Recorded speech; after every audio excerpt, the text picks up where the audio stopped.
Hi friends, welcome to ఐ పొలిటికి ఎపిస్తమి విద్యాలయ. ఈరోజు మన మొదటి పాడ్కాస్ట్లో భారత ప్రభుత్వం మరియు భారత రాజ్యాంగం మరియు అరిస్టాటిల్ ప్రభుత్వాల వర్గీకరణ కోసం తెలుసుకుందాం. Today in this class we have to discuss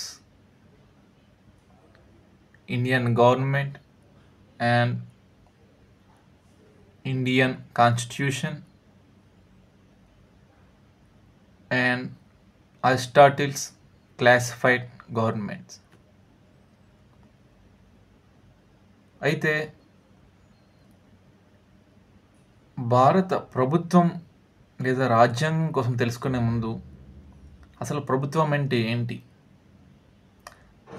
మనం ప్రతిరోజు వార్తాపత్రికలలో చూస్తూ ఉంటాం.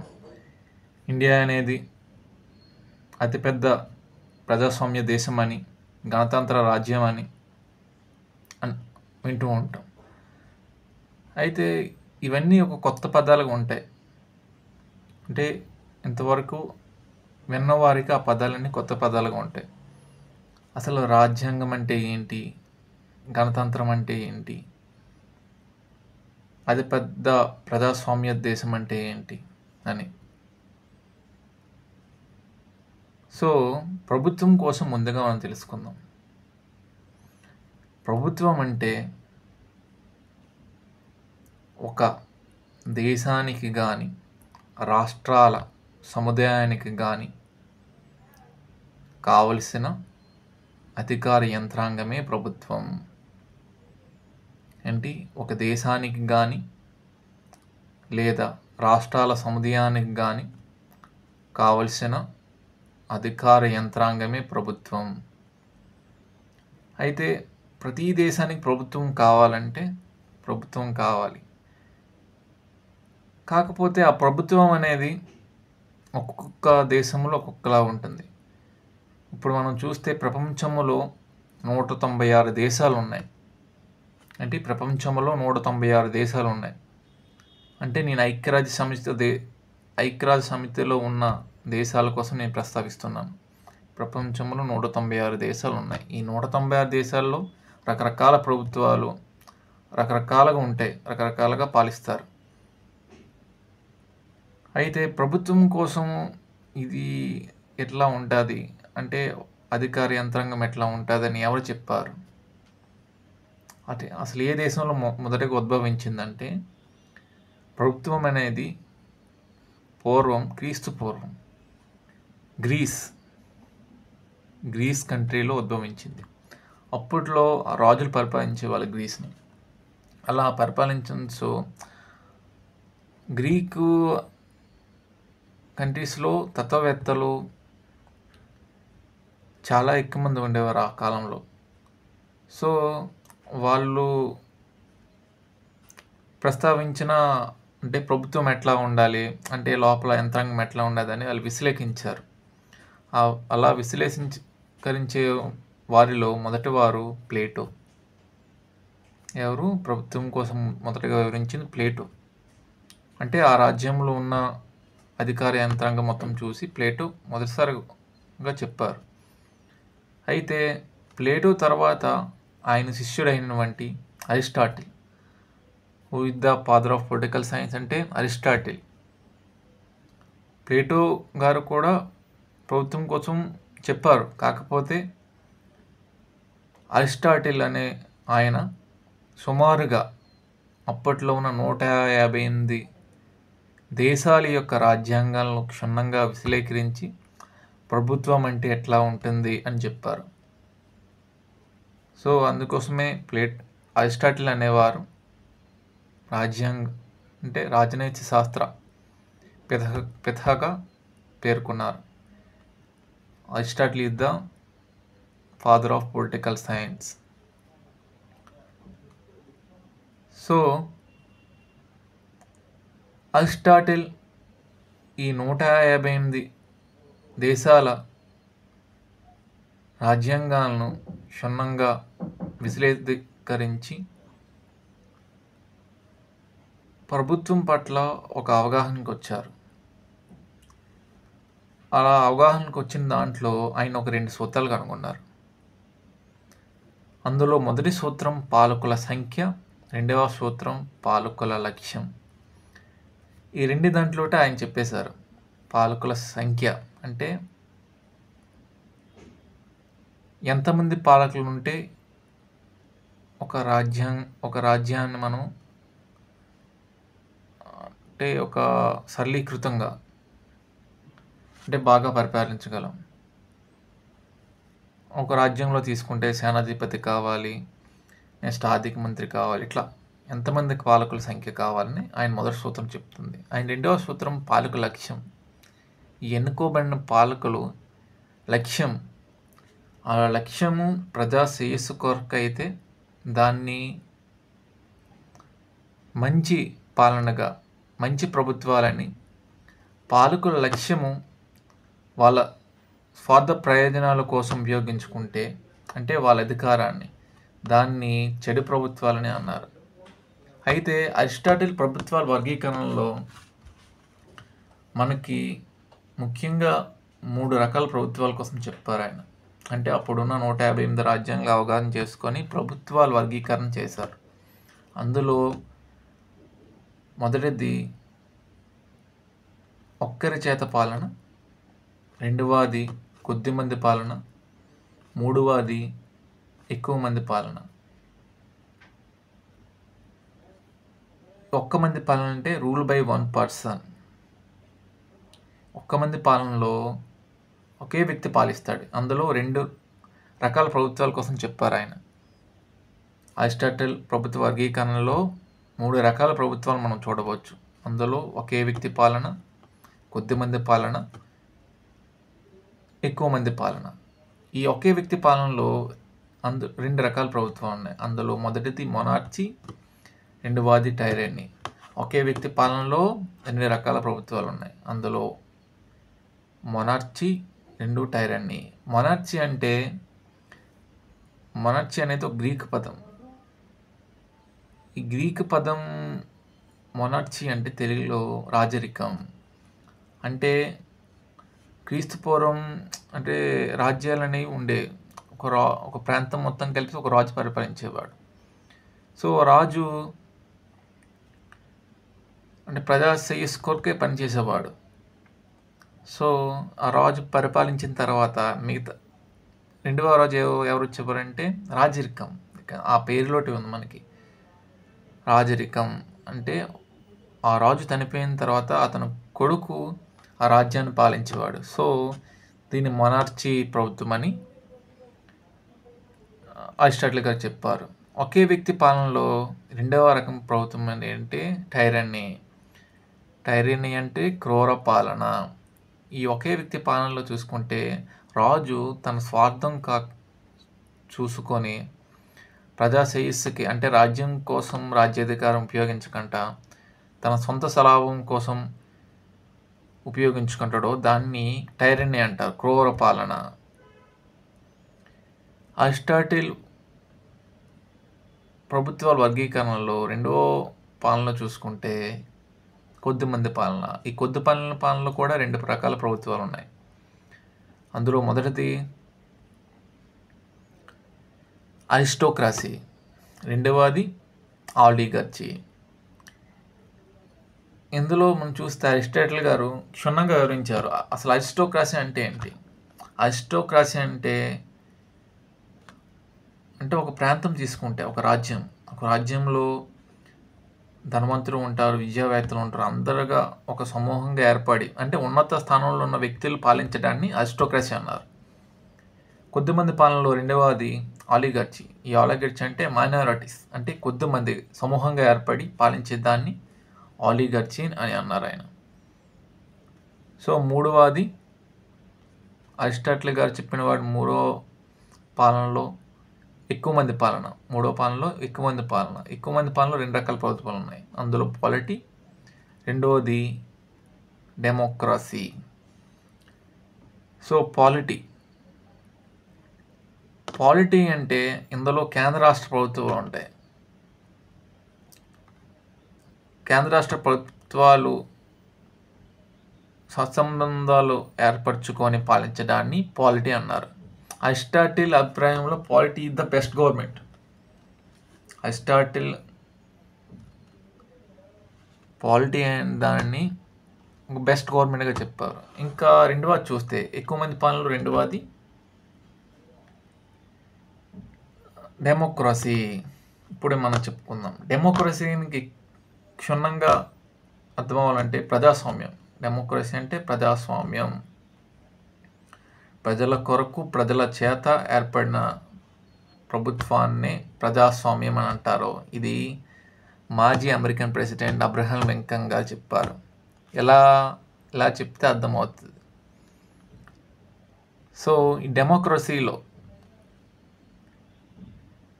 కేంద్ర రాష్ట్ర ప్రభుత్వాల నుండి అధికార విభజన ఉంటుంది. ఒకవేళ నచ్చితే స్థానిక సంస్థలు అంటే స్టేట్ గవర్నమెంట్, పంచాయతీ ఇట్లా ఏర్పరచుకొని పాలించడాన్ని డెమోక్రసీ అని అన్నారు అరిస్టాటిల్ గారు. అయితే ఇప్పుడు మనకి డెమోక్రసీ తెలియాలి కదా. India is the largest democracy in the world. భారతదేశం అనేది అతిపెద్ద రాజ్యాంగం, అంటే అతిపెద్ద ప్రజాస్వామ్య దేశం. అయితే ఈ డెమోక్రసీలో రెండు రకాల ప్రభుత్వాలు ఉన్నాయి. అందులో మొదటిది డైరెక్ట్ డెమోక్రసీ, రెండవది ఇండైరెక్ట్ డెమోక్రసీ. డైరెక్ట్ డెమోక్రసీ మనకు తెలియాలంటే మంది డైరెక్ట్ ప్రత్యక్ష ప్రజాస్వామ్య వ్యవస్థ కాదు, మంది పరోక్ష ప్రజాస్వామ్య వ్యవస్థ. అయితే ప్రపంచంలో ప్రత్యక్ష ప్రజాస్వామ్య వ్యవస్థ తెలుసుకోవాలంటే దానికి ఉదాహరణ స్విట్జర్లాండ్. అదే ప్రపంచంలో పరోక్ష ప్రజాస్వామ్య వ్యవస్థ కోసం తెలుసుకోవాలంటే ఇండియా. వీటి మధ్య తేడా ఏం లేదండి. అంటే ఈ డైరెక్ట్ డెమోక్రసీ ప్రత్యక్ష ప్రజాస్వామ్య వ్యవస్థలో మనం చూస్తే ఇండియా, స్విట్జర్లాండ్ రెండు కంట్రీలు చూసుకుందాం. ఇండియా అనేది డెమోక్రసీ కంట్రీ, కాకపోతే ఇండైరెక్ట్ డెమోక్రసీ ఇక్కడ. స్విట్జర్లాండ్ అనేది డైరెక్ట్ డెమోక్రసీ. వీటి మధ్య తేడా ఏమిటంటే ఇండియాలో ఏదైనా ఒక చట్టం కావాలంటే అది రాష్ట్రాలలో స్టేట్ గవర్నమెంట్ కానీ, అసెంబ్లీ శాసనశాఖ కానీ, శాసన మండలి కానీ, సెంట్రల్లో లోక్సభ, రాజ్యసభ కానీ, రాష్ట్రపతి ఇట్లా కలుపుకొని ఒక చట్టం వస్తుంది. అదే స్విట్జర్లాండ్ డైరెక్ట్ డెమోక్రసీ చూస్తే అక్కడ ప్రజలకు ఏది ఇష్టమైతే దానినే పాలకులు అమలు చేస్తారు. ఇక్కడ ఒక పాలకులు తీసుకుంటే ఇండియాలో ఒక పాలకును ఎన్నుకున్న తర్వాత, ఓట్లేసి ఎన్నుకున్న తర్వాత వాళ్ళు 5 సంవత్సరాల పదవి నిడివి ఉంటుంది.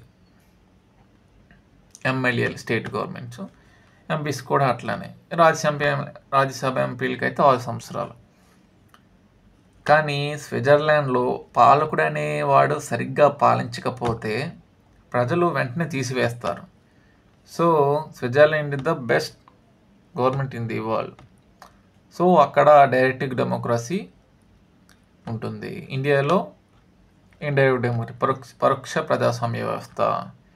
సర్లే, అయితే అరిస్టాటిల్ గారు ఈ 3 రకాల ప్రభుత్వాలు ఆ కాలంలో బాగా ప్రసిద్ధి చెందాయి. ఏంటి అరిస్టాటిల్ గారు 3 రకాల ప్రభుత్వాల కోసం చెప్పారు. Aristotle classical governments who have to saw the 3 types of government. Firstly, rule by one person. Secondly, rule by many. Thirdly, rule by many. Firstly, rule by one person, and secondly, rule by a few. Thirdly, rule by many. In the rule by one person, we have to saw 2 governments. Firstly, monarchy. Secondly, tyranny. And Aristotle classified governments in rule by a few. We have to saw the 2 governments. Firstly, aristocracy, and second, the oligarchy.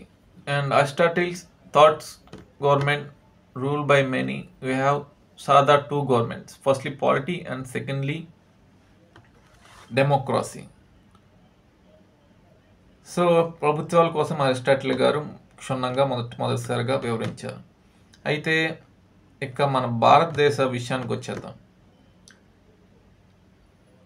భారతదేశాన్ని ఒకప్పుడు భారతవర్ష అని పిలిచేవారు. భారతదేశాన్ని ఒకప్పుడు భారతవర్ష అని పిలిచేవారు. అయితే భారతదేశాన్ని ఎంతోమంది పాలించారు. రాజులు పాలించారు, తర్వాత బ్రిటిష్ వాళ్ళు పాలించారు, తర్వాత మనకు స్వతంత్రం మనం తెచ్చుకున్నాం. అయితే ఈ సుదీర్ఘ కాలంలో 1857 మొదలుకొని 1947 వరకు ఎంతోమంది త్యాగాల ఫలితంగా మనం స్వతంత్రం తెచ్చుకున్నాం. అయితే స్వతంత్రం వచ్చేసింది. అసలు ప్రభుత్వం అంటే ఏంటి మనకు అప్పుడు తెలియదు, అవగాహన లేదు. అంటే చదువు వాళ్ళు తక్కువ. అంటే బ్రిటిష్ వాళ్ళు మనకు అలా రుద్దేశారు, హయ్యర్ స్టడీస్ అనేవి లేకుండా. అప్పుడు కొన్ని ఆంగ్ల విద్యా విధానం ప్రవేశపెట్టారు వాళ్ళు. సో చదువుకున్న వాళ్ళు తక్కువ మంది ఉన్నారు ఆ రోజుల్లో. భారతదేశానికి స్వతంత్రం వచ్చేసింది. అయితే స్వతంత్రం రాకముందు అంటే అప్పుడు 1946 ఆ టైంలో అప్పుడులో స్వతంత్ర ఉద్యమం కోసం బాగా దాడులు ఇంకా విప్లవాలు జరుగుతున్న సమయంలో బ్రిటిష్ గవర్నమెంటు అంటే స్వతంత్ర ఉద్యమం పోరాడుతున్న వ్యక్తులకి అంటే మొత్తం దేశానికి ఒక సవాల్ విసిరింది. మీకు మీరుగా ఒక రాజ్యాంగాన్ని సృష్టించుకోగలరా? ఏంటి మీకు మీరుగా ఒక రాజ్యాంగాన్ని సృష్టించుకోగలరా అంటే దానికి అప్పుడు మన స్వతంత్రానికి పోరాడుతున్న వ్యక్తులు దానికి ఓకే చెప్పారు. మేము ఒక రాజ్యాంగాన్ని సృష్టించుకోగలం. అయితే ఓకే అన్నారు. అప్పుడు 1946లో Babu Rajendra Prasad the first president of the India, ఆయన అధ్యక్షుడిగా రాజ్యాంగ పరిషత్ అధ్యక్షుడిగా ఉండి రాజ్యాంగ పరిషత్ ఏర్పాటైంది.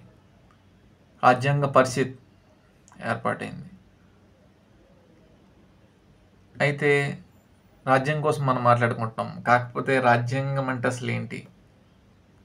రాజ్యాంగం నిర్వచనం ఏంటంటే ఒక ప్రాంతానికి లేదా రాష్ట్రాల సముదాయానికి కావలసిన నియమ నిబంధనలు, అంటే ఒక దేశానికి ఎలా పరిపాలించాలి, చట్టాలు ఎట్లా ఉండాలి, ఎట్లా నడుచుకోవాలి, మొత్తం ఇమిడి ఉన్న సూత్రాల సముదాయాన్ని రాజ్యాంగం అని అంటారు.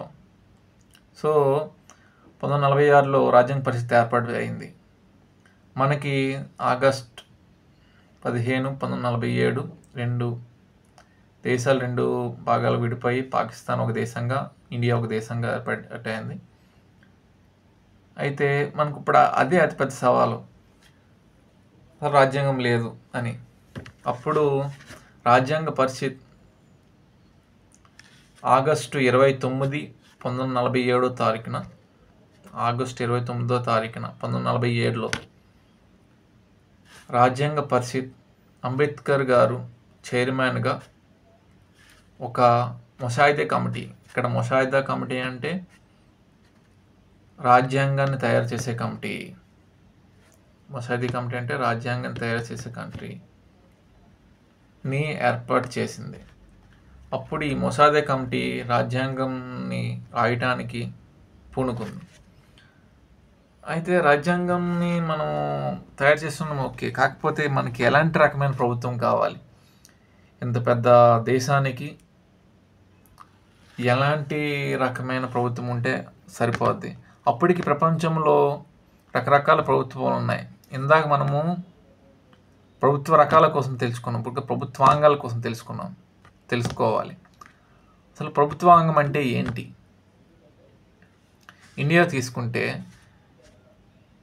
ఇండియాలో మనం తీసుకుంటే శాసనశాఖ, కార్యనిర్వహణ శాఖ, న్యాయశాఖ ఉంటుంది. ఈ శాసనశాఖ శాసనాలు చేస్తే కార్యనిర్వాహక శాఖ దాన్ని అమలుపరుస్తుంది. వీటి మధ్య ఏదైనా ఇబ్బందులు జరిగితే అప్పుడు న్యాయశాఖ రంగంలో ఇక్కడ శాసనశాఖ మీకు ఇంకా బాగా అర్థమవునంటే ఇక శాసనశాఖ అనేది రాష్ట్రాలలో శాసన మండలి, అసెంబ్లీ, కేంద్రంలో లోక్సభ, రాజ్యసభ, ఇవన్నీ శాసనశాఖ పరిధిలో వస్తాయి. అక్కడ శాసనాలు రూపొందించబడతాయి. అంటే టు మేక్ లాస్, శాసనాలు అనేవి తయారు చేయబడతాయి. కార్యనిర్వహణ శాఖ, దీనిలో ప్రధానమంత్రి వస్తారు, ముఖ్యమంత్రులు వస్తారు, మొత్తం ప్రభుత్వ యంత్రాంగం వచ్చింది, దీన్ని అమలు పరుస్తుంది కార్యనిర్వహణ శాఖ. అప్పుడు ఈ శాసనాలు కానీ ఈ అమలుపరిచే విధానంలో కానీ ఏదైనా తప్పులు ఉంటే అప్పుడు న్యాయశాఖ, రాష్ట్రంలో అయితే హైకోర్టు, కేంద్రంలో అయితే సుప్రీంకోర్టు రంగంలో దిగి దాన్ని సరిగ్గా అమలు చేస్తుంది. సో శాసనశాఖ, కార్యనిర్వహణ శాఖ, న్యాయశాఖ తెలుసుకున్నాం. అయితే ప్రభుత్వాంగాల కోసం తెలుసుకోవాలి మనం. అప్పట్లో ప్రపంచంలో దాదాపుగా అమెరికా చూస్తే అధ్యక్ష తరహా ప్రభుత్వం ఒక్కడే పాలిస్తారు, మిగతా స్థానిక ప్రభుత్వాలుగా ఉంటాయి. ఇంకా అధ్యక్ష తరహా ప్రభుత్వం, అమెరికా అనేది ఇప్పుడు అధ్యక్ష తరహా ప్రభుత్వాన్ని అమలు వస్తుంది. ఇంకా రెండవది పార్లమెంటరీ వ్యవస్థ. పార్లమెంటరీ వ్యవస్థ అప్పటికే బ్రిటన్లో చాలా ఏళ్ళుగా ఉంది. ప్రపంచంలో మొట్టమొదటి పార్లమెంటరీ విధానాన్ని ప్రవేశపెట్టినది, అమలుపరుస్తున్నది Britain, the United Kingdom. Britain. So ప్రపంచంలో అతి పురాణ పార్లమెంట్ ఏదంటే ఐస్లాండ్. బ్రిటన్లో ఐస్లాండ్, ఇది ఐస్లాండ్లో ఉంది. ప్రపంచంలో అతి పురాతనమైన పార్లమెంట్. అయితే పార్లమెంటరీ విధానం ఇప్పటి నుంచో అవలంబిస్తుంది. ఇంకా ఏకాంగ ప్రభుత్వం, సమైక్యతర ప్రభుత్వం, ప్రపంచ దేశాల్లో రకరకాల చాలా ప్రభుత్వాలు ఉన్నాయి. ఇంకా ఇప్పటికి నియంత ప్రభుత్వాలు కూడా ఉన్నాయి. ఒకే ఆ వ్యక్తి చెప్పిందే. ఇప్పుడు చూస్తే ఉత్తర కొరియా, కిమ్ జాంగ్, అలాంటి ప్రభుత్వాలు కూడా ఉన్నాయి. అయితే స్వతంత్రం వచ్చిన తర్వాత చాలామంది పెద్దలు ఏమంటున్నారంటే మనకి అధ్యక్ష తరహా ప్రభుత్వం ఉంటే బెటర్ ఉంటుంది, లేకపోతే బ్రిటన్ తరహా పార్లమెంటరీ తరహా విధానం అయితే బాగుంటుంది. కాకపోతే ఇప్పుడున్న మన రాజ్యాంగం చూస్తే మన రాజ్యాంగం అనేది అన్ని ప్రభుత్వ విధాన కలయిక. మన రాజ్యాంగంలో పార్లమెంటరీ విధానం చూడవచ్చు, సమైక్య తరహా విధానం చూడవచ్చు, ఏకాంద లక్షణాల ప్రభుత్వం యొక్క లక్షణాలను కూడా చూడవచ్చు. సో ఈ పార్లమెంటరీ విధానం అనేది వచ్చినది. అయితే సుమారు 2 సంవత్సరాల 11 నెలల 18 రోజులు పట్టింది మన రాజ్యాంగం రాయడానికి. ఈ రాజ్యాంగంలో చాలా అంటే చాలా చాలా చాలా సూత్రాలు వివిధ దేశాల నుంచి, ఫ్రాన్స్ కావనివ్వండి, రష్యా కావనివ్వండి, అమెరికా, ఆస్ట్రేలియా, ఇక రకరకాల దేశాల నుంచి మనం కొన్ని సూత్రాలు తీసుకున్నాం రాజ్యాంగంలోకి. వీటికి ఇప్పుడు మనం పాటిస్తున్నాం కూడా.